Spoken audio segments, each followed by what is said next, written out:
Hello and welcome to Modular Curiosity. This is the Audible Instruments random sampler, which in the real world is Mutable Instruments marbles. It is amazing. One of the Patreons that I support is a modular synthesis named Lightbath. Lightbath, what do you think? Marbles is amazing. Yes, I would have to agree. And in fact, he goes on to say something which I think is pretty powerful. So agile. It's actually changed the way that I work with the modular. Change the way you would work. That's a pretty powerful statement. And yet, I think it's very true. What is the random sampler? What is marbles?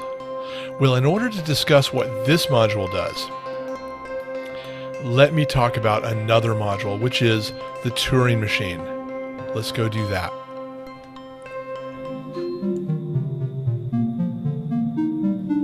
This is the Music Thing Modular Turing Machine. You're probably familiar with this because I've used this a lot before. What it does is it basically creates random notes. Now, if I turn the knob straight up, it's making a random sequence. If I hear a sequence I like, I quickly turn it to the right, and it locks that sequence in. In this case, I have a 4-note sequence.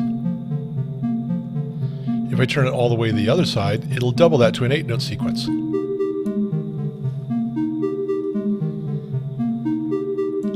Let's put it back to 4.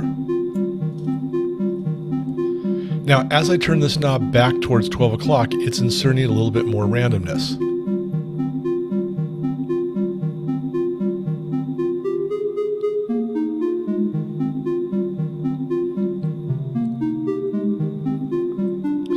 Really interesting module, which I use a lot. However, in order to use this, I also need a clock because I need to drive it at a certain rate. I tend to put the scale very high and then use a dual attenuverter to narrow how wide the scale will be or how high and low. For instance, I can make it very high or very low. I can make the range of sounds very narrow with this part of the attenuverter, or quite wide.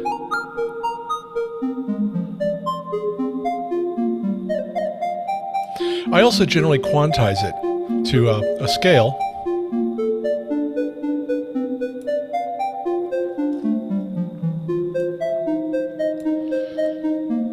And that's generally how we set up the Music Thing Modular Turing Machine. However, what if we had 3 of these?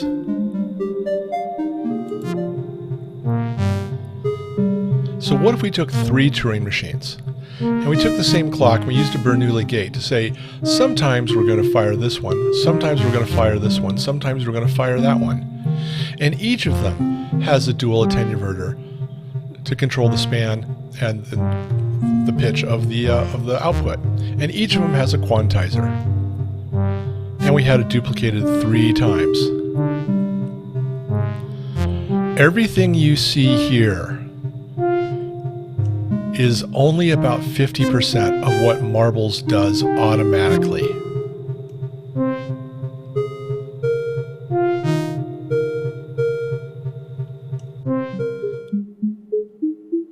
Okay, what I have here is marbles set up with just the middle channel. Now, there are 3 trigger channels. There are 3 voltage channels. So this is essentially 3 Turing machines in one package. But it's very important to realize that the middle channel, T2 on the trigger side, X2 on the voltage side, is the channel that works most like Turing machine. That is, that whatever rate of clock input we put in, we will get 1 output per beat. Now, we can input a clock rate, just like we did on a Turing machine, but we have a built-in clock here, and that's the rate knob. Speed up, slow down. But what's really cool is we also have this button. It defaults in initialize mode to yellow, which is ×1. If we click it, red is ×4, 4 times as fast. Green is 1/4 as fast. Think about the musical examples you could do with that. We also have a jitter, which is really interesting. It starts shifting the time of the rate. Now I'm going to speed it up so we can hear a little better. Jitter is turned off. It's flat now. As I turn it up, it's going to start moving that in time.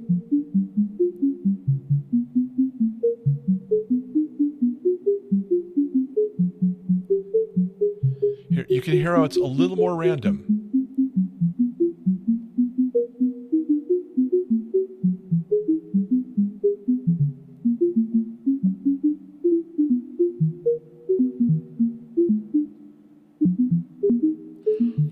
Yeah, so we don't even have to do evenly spaced steps. Now, let's put the T side away for a moment. Think of this module as having a line down the middle. And triggers are on this side, voltages are on this side, which already is something the Turing machine can't do. We're going to talk about just the voltages. Now, basically all I have is the voltages going to an even VCO to give a note.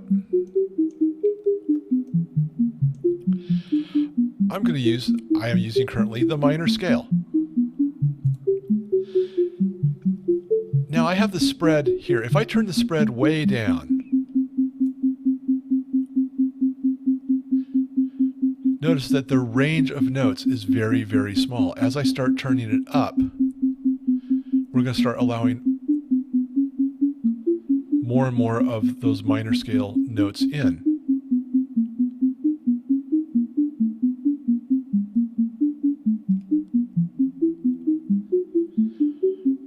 And now it sounds like we're at least an octave.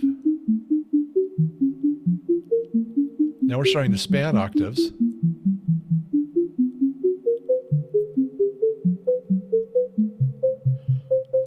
Now at this point, I'm in the green mode, which is plus 2 volts. So we're within 2 octaves. If I go to the yellow, it's plus 5 volts. So that's a 5 octave range. So that's going to make a lot of sense here as I use the spread. As I open up the spread, we're going to start opening up notes to anywhere within that 5 octave range. It's going to get wider and wider.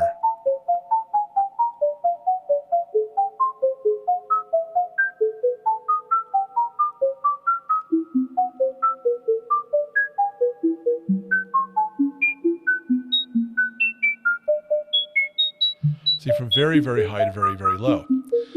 We also have plus minus 5, which will literally go above and below the 0 line to plus and minus 5 volts. Now, why would we need a minus 5 volts? Because if you feed a negative voltage to an oscillator, nothing happens, right? Oscillators work on a voltage per octave of 0 to 10. Well, already I've got it turned up to 4, so. See, this is what would happen normally, that all those negative voltages are being dismissed. But if I've kicked it up to, say, here, the negative voltages are going into these lower octaves, the positive voltages are going into these upper octaves, so I can get a huge range.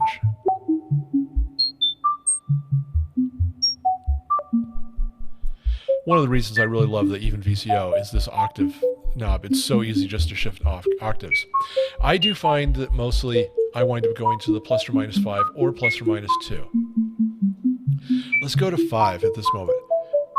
Now the bias knob is going to shift the bias, the chance of one of these random notes being towards the lower end or towards the higher end. Let's try it.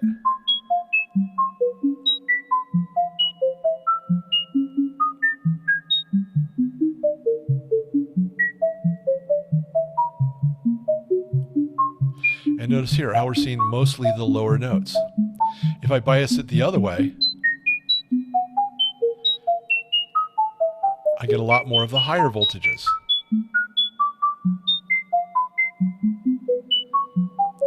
So we could really custom tailor the notes we're using, but it gets even better.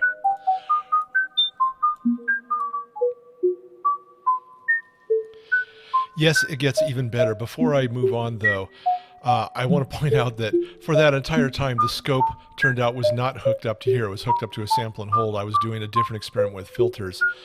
So the scope wasn't actually showing what was coming out of here. Right now it is. It's a little bit better. So quickly, if I go to the plus or minus 5, we can see that there's between a high of 5 volts, a low of 5 volts.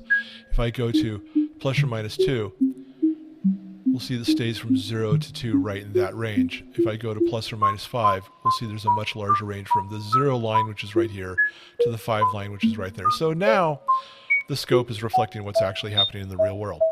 Now, what I was going to say is this steps knob is amazing. It does a couple things. Right now at 12 o'clock, it's essentially a sample and hold. It's essentially saying every time this fires, this trigger fires, send a new voltage and hold it until the next time the trigger fires. If I start sliding this left or counterclockwise, it's going to start sliding between notes as if I had a slew generator between the voltage and the oscillator.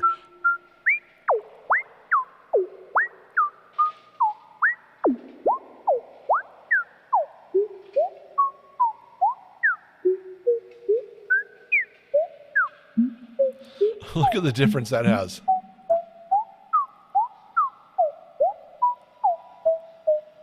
Until we go back to 12 o'clock, and now we're getting nice sharp pitches again.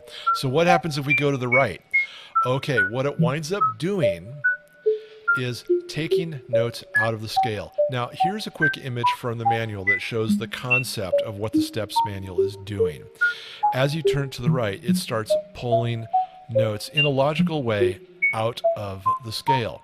So, for example, the root and fifth would be the last ones probably to go away. The thirds might be the next, you know what? It's going to make more sense if we go backwards and think of adding notes. So let's come to here and see what happens. And let's go to the plus or minus 2. Okay. So all we're getting are the roots. Now let's start turning back counterclockwise, and what we're essentially doing is adding notes in.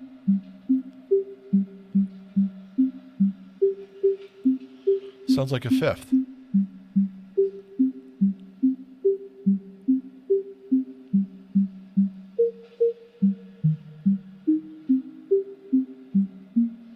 If we're bringing it a little more.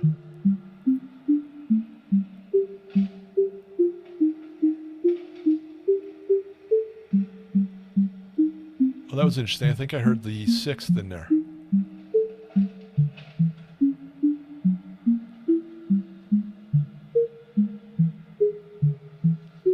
Until we come back to the entire scale. And we could choose different scales to do this. So let's do a pentatonic. And we'll kick up the rate to make it a little more obvious.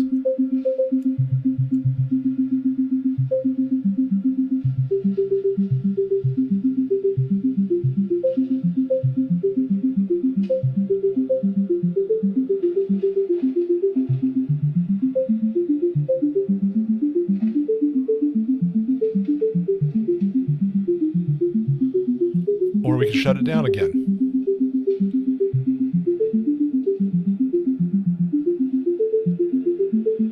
And by the way, the bias and spread still work. So let's open up the spread.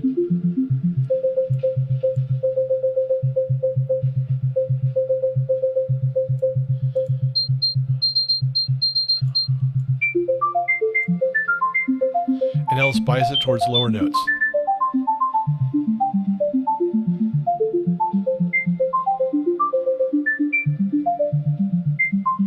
And let's shut down that pentatonic a little bit.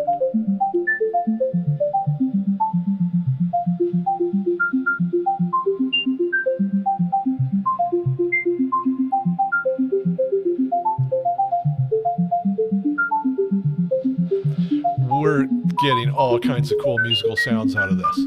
What if we try a different scale, like say one of these exotic Indian ones?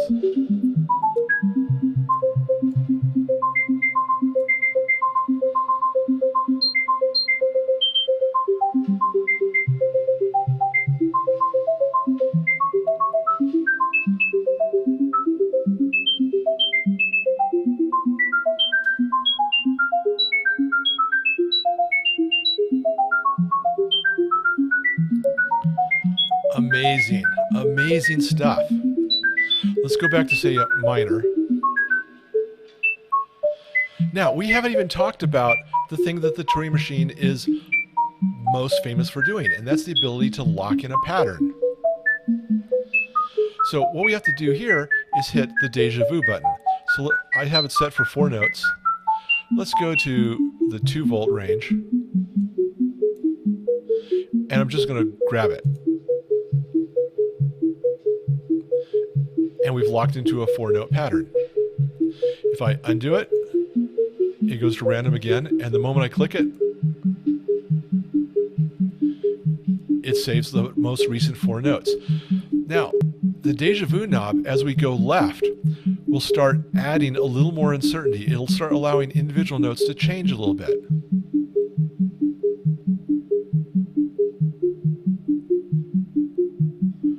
See how we changed 1 note?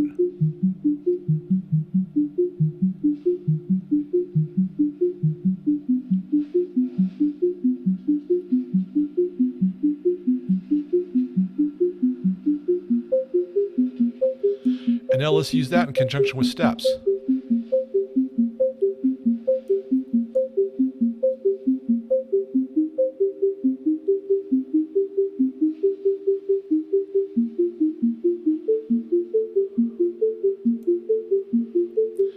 And check this out, without shutting off the déjà vu switch, we could allow it to add more notes.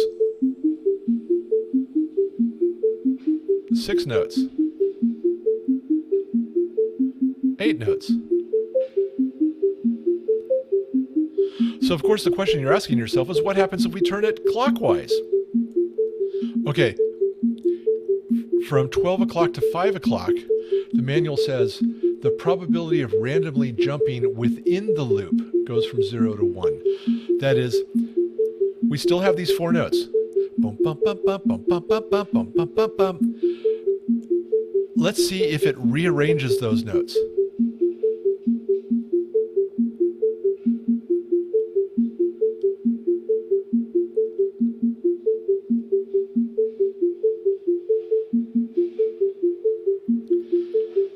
See, so we're selecting the notes by coming here, letting it go random until we find a grouping we like. And then within that selection, we're going to allow it to change the pattern, but using the same notes.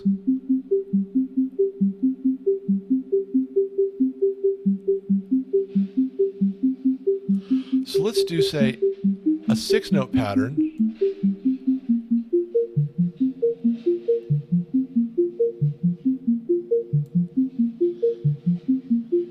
And I'll start shuffling the notes, but using the same 6 notes.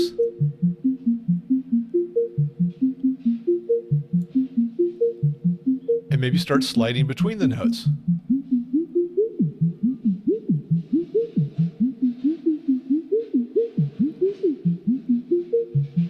Already you're starting to see the power of marbles.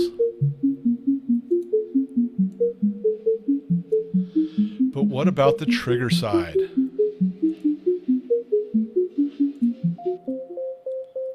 Okay, on the left side here is the trigger. And right now I have only T2 and X2 turned on. Everything else is muted.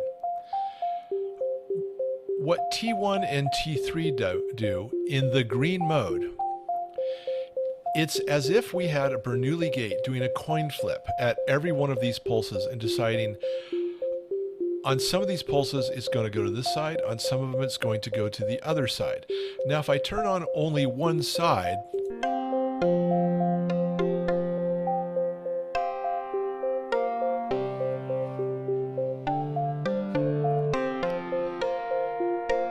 it sounds like just random hits.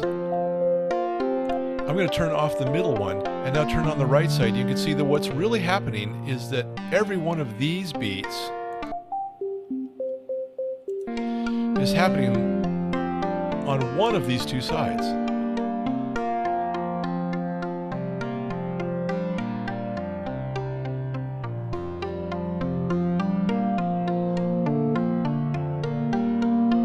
Now, the bias works just like the bias on the Bernoulli gate. And then if we turn it counterclockwise, it's going to tend to have more of these T1 notes.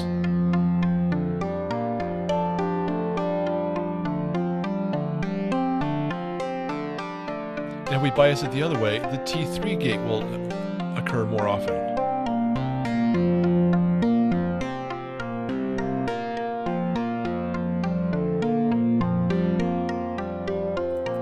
And I think what I'll do is I'm going to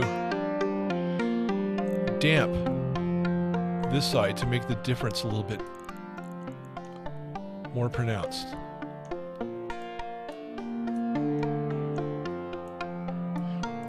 But now, what happens in the other modes? Well, the yellow mode is insane, because what it does is when you bias it, it winds up applying sort of a jitter to that side. Check this out. Now I'm going to bias it towards the low end.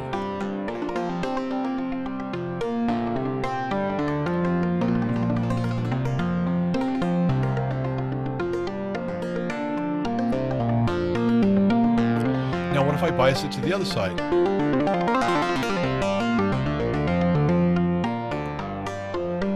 And I think I'm going to change the sound on that resonator again.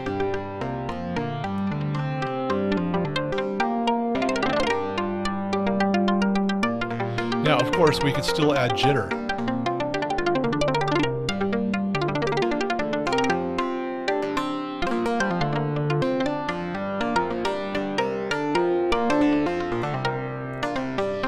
And even with all this, the déjà vu still works.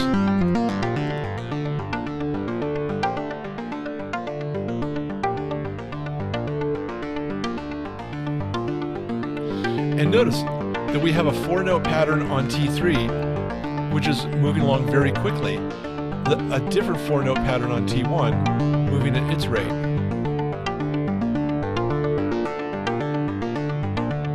Let's move it to a 6-note pattern. Bring it back to 4.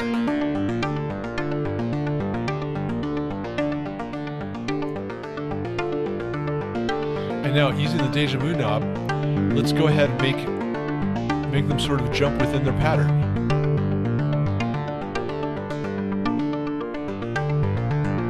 But check this out, we have buttons on both sides.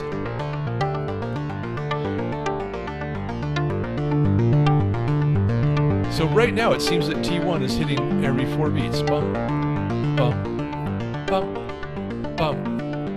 So let's keep that rhythm, but allow the melody to change by unsyncing déjà vu on melody only.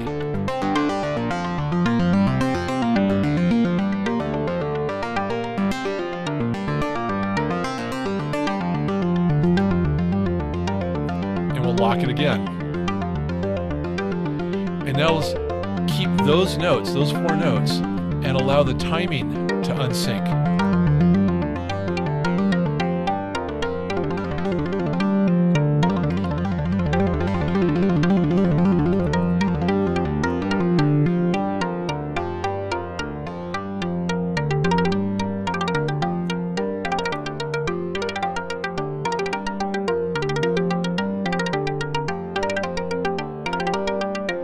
And maybe bring in some new notes by using the déjà vu knob.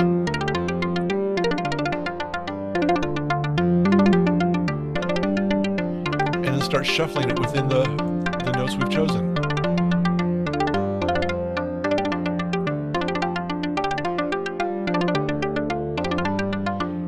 Do we dare try to slide it? That's pretty weird.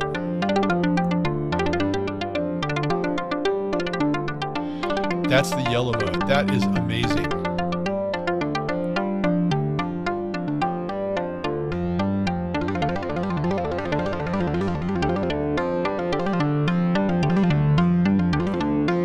Absolutely amazing.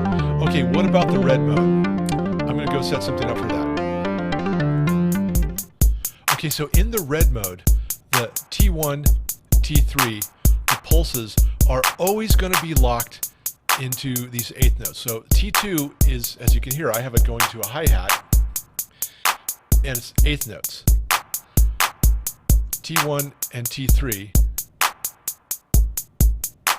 are always going to hit on those beats, but in a drum pattern. Now I could lock that pattern.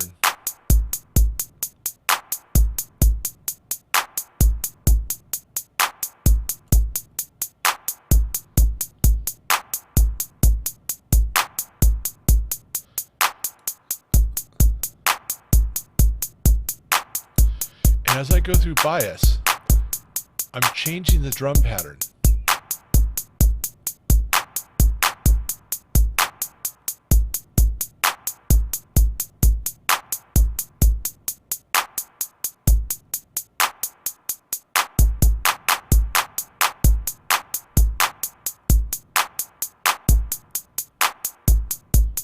So they seem to be simpler patterns at this end and slightly more complex on the other. And once you find a pattern you like, lock it.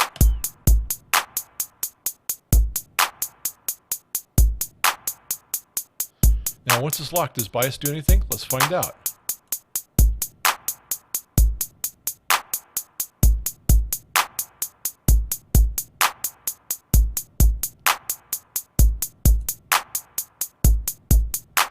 It does.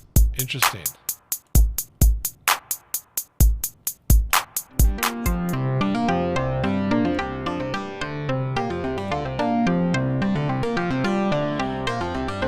Okay folks, well that is the random sampler, aka Marbles. There are still features I haven't touched. For example, I haven't touched these buttons at all. They're just strange. I would suggest going to the manual. It basically has to do with how the output of X maps to X3, X1 and X3, whether they go opposite directions or, yeah. Read the manual on this one. It gets deep. There are, this button here, the length button, there's a way to enter your own scales. There's still a lot more to do, a lot more that can be done. We can have separate clocks on the trigger side and on the melody side. We have a Y output, which randomly changes. That can be adjusted to different divides of every eighth, say, every quarter.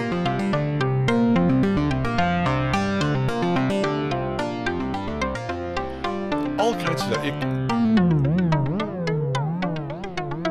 As you can see, it also is adjusted by the slide. There's still a lot more that can be done with this module, and we've touched on about 70% of it. But the rest of it I'm going to let you go home and play with. This is amazing. This is an amazing module. It really will change the way you work. Give it a shot. Try it out. I would love to see what patches you come up using Marbles. So please like and subscribe if you enjoyed the video, and as always, stay curious.